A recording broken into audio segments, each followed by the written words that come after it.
gave him, it wasn't a day ago, it was a little longer than that, and I presented the phone conversation to Fox News, John Roberts and Molly Line at Fox News, because they were the ones that said it.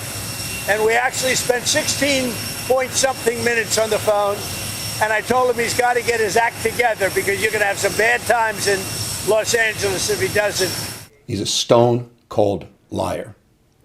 I respect the presidency. I've tried to have an open hand with him, tried to work with him. You can't work with Donald Trump. You can only work for him. And I will not. I refuse to work for Donald Trump.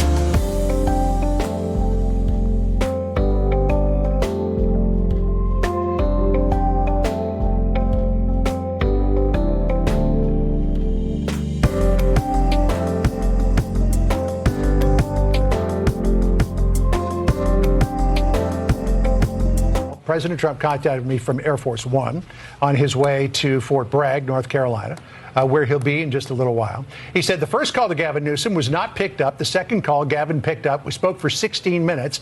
I told him to essentially, quote, and this is quoting the president, get his ass in gear and stop the riots, which were out of control more than anything else. This shows what a liar he is. Said I never called. So here is the evidence. And here is the call log that the president sent me from his phone. This was June the 7th. Now, granted, this was on Saturday. But look, there's 1:22 o'clock in the morning, which would have been 10 o'clock at night, 10:22 at night, California time.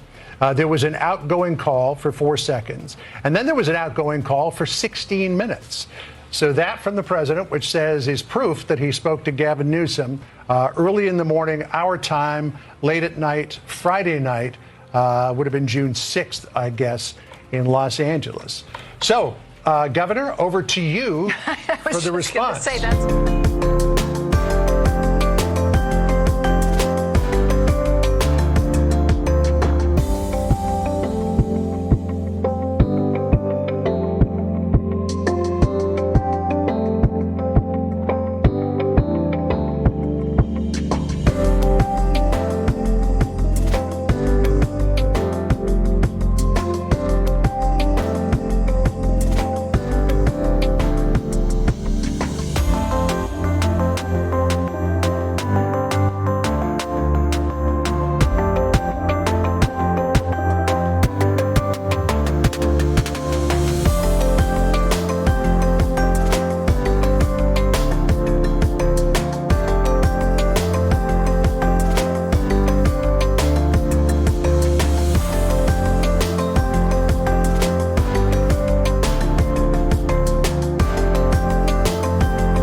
Returning to LA, where the situation on the ground from the live pictures that we have been showing you this morning is that it's much quieter in LA, and in the pictures we have seen there doesn't appear to be violence, but we have entered day 5 of the protest now. And joining me live for more is independent political analyst Aidan Smith. Aidan, appreciate your time this morning.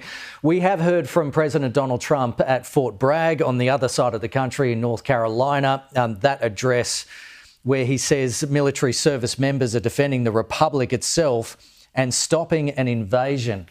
What's your thoughts on those comments this morning in the context of the anti-immigration riots that we have seen in LA? Yeah, as it stands, it already, just speaking as someone from California, so many people back home, including a lot of people I know who either didn't vote or even one or two who voted for Trump, a lot of popular uproar there. In terms of what we're seeing nationally, polling is a lot more divided on kind of partisan lines in terms of whether they're supporting ICE and, the Trump administration's efforts here, or whether they're supporting protesters.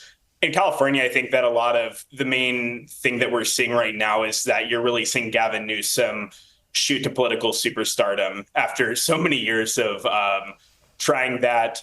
I think that this is something where you're just seeing such an uproar of support for Newsom. And in a time when Democrats don't really have a natural leader after 2024, it's clear that Newsom really wants to take advantage of this leadership vacuum and assert himself as the face of the party going into 2028.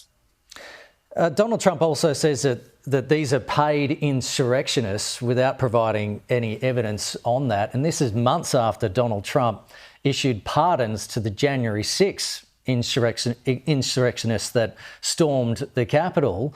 How do you weigh up that politically as well? Yeah, I mean, it's something where I don't think it's exclusive to one party per se, but especially it is kind of common among a lot of Republican leaders, whether going back to even 2017, accusing the Antifa protesters of being paid by, a network of liberal elites. This has been kind of a thing that's been repeated a lot, even in 2020.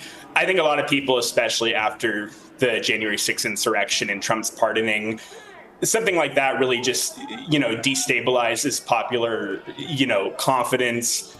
In fairness, in the judiciary, if you're going to be seeing people who are not being given their due process, while on the other hand, you have actual people who committed a riot with the intent to overturn an election, be given a free rein to do so. I think those are the kind of actions that really did ultimately, if not instigate, definitely set the scene where, you see such an outbreak of popular masses on the street, obviously plenty of reports of vandalism and whatnot.